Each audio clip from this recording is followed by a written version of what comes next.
Jemaat Tuhan Shalom, puji nama Tuhan. Tuhan memberikan kepada kita kesempatan, anugerah, berkat, pemeliharaan. Ketika jantung kita masih berdetak, darah kita masih mengalir, kemudian indera kita masih bisa bekerja dengan baik, itu adalah bukti bahwa Tuhan mengasihi kita.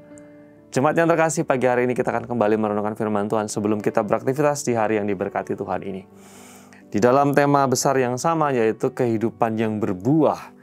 Kita beberapa hari yang lalu sudah belajar bagaimana supaya kehidupan kita berbuah. Yang pertama adalah memberikan porsi yang cukup proporsional terhadap bidang kehidupan kita.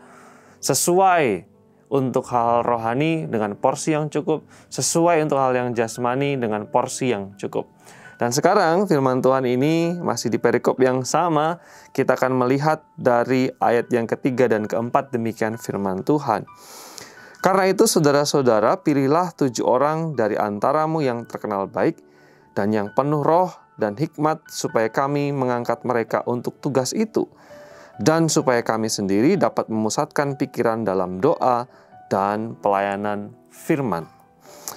Firman Tuhan ini menarik sekali karena di dalam ayat 1 dan 2 setelah diusulkan harus ada keseimbangan antara yang rohani dan jasmani, kebutuhan rohani dan kebutuhan jasmani.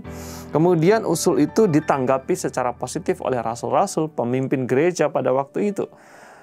Akhirnya rasul-rasul mengusulkan supaya ada 7 orang yang dipilih secara khusus untuk menangani bidang pelayanan sosial atau diakonia, untuk melayani janda-janda yang miskin, yang terabaikan, supaya rasul-rasul bisa memusatkan pikiran, atau dalam bahasa kita fokus di dalam doa dan pelayanan firman. Artinya adalah pada waktu itu rasul ingin supaya ada bidang tertentu yang ditangani oleh orang yang punya kecakapan tertentu, ada bidang khusus yang ditangani oleh orang dengan kecakapan khusus.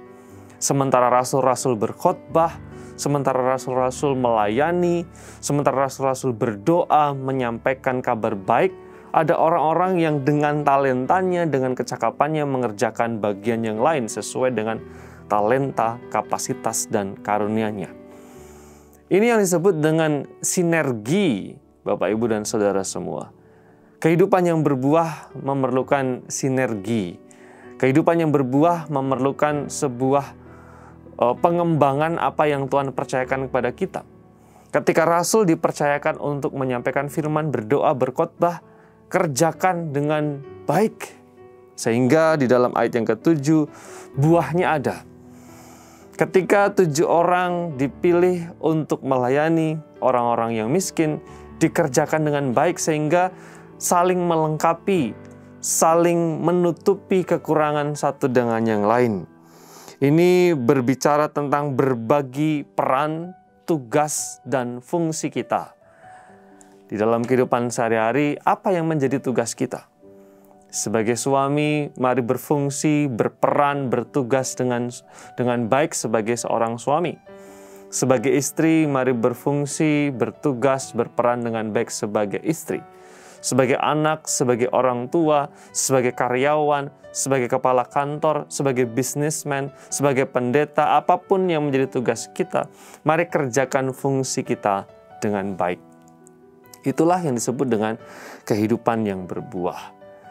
Tahukah kita bahwa peran kita itu seperti mata rantai bagi peran yang lain di lingkungan kita masing-masing. Di lingkungan sosial, di perusahaan, di kantor, bahkan di rumah kita masing-masing.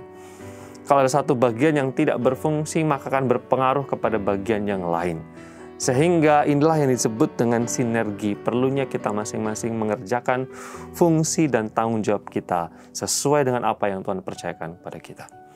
Kiranya firman Tuhan ini menginspirasi kita untuk terus berbuah, menjadi berkat, dan memuliakan Tuhan. Kita berdoa. Tuhan, terima kasih untuk rahmat, kasih, dan berkat-Mu.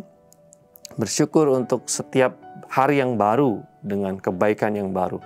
Bahkan sabda firman Tuhan yang selalu kami nikmati. Biarlah anugerah, damai sejahtera atas Bapak, Ibu, serta saudara semua yang hari ini akan menjalani aktivitas. Dalam nama Yesus kami berdoa. Amin.